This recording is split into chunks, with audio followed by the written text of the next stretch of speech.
कवचं मम नारायणं परब्रह्म सर्वकारणकारणं प्रपद्ये वेङ्कटेशाख्यं तदेव कवचं मम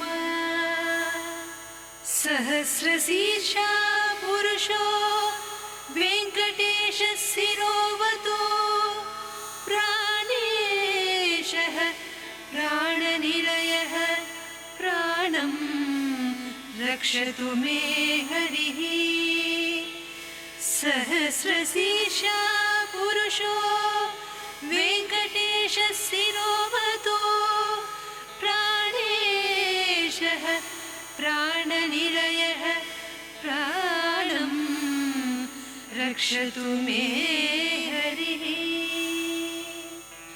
आकाशराट् सुरानाथ आत्मानं मे सदा वदो देवदेवोत्तमः पायाद्देहं मे वेङ्कटेश्वरः आकाशराट् सुरानाथ आत्मानं मे सदा वदो देवदेवोत्तमः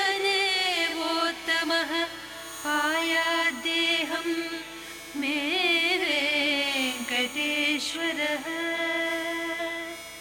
सर्वत्र सर्वकालेषु मङ्गाम्बाजानिरीश्वरः पालयेन्मामकं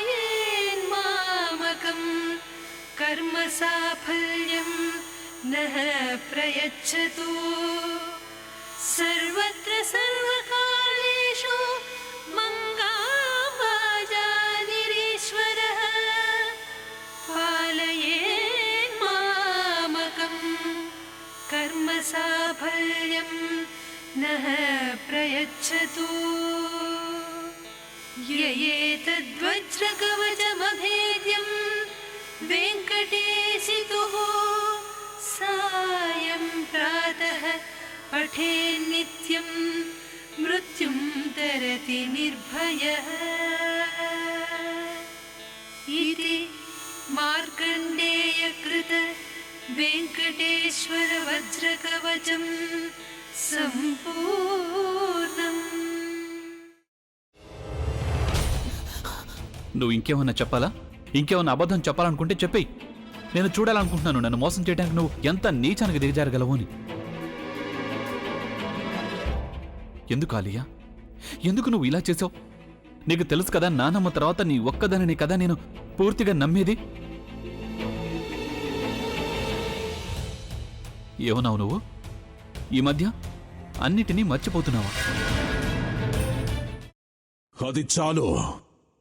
వాటిలో ఉన్న శక్తి విషయాన్ని గ్రహించి మనకు వివరిస్తాయి.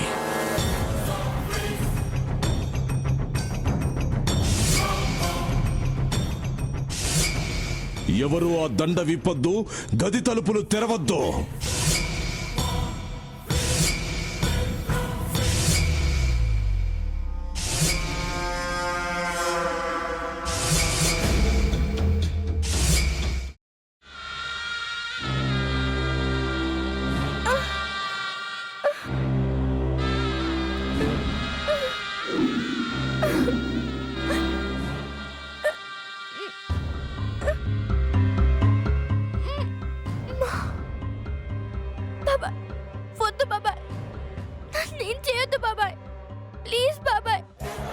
నిజం తెలిసినప్పుడే నా ఆలోచనలో నువ్వు చచ్చిపోయావు.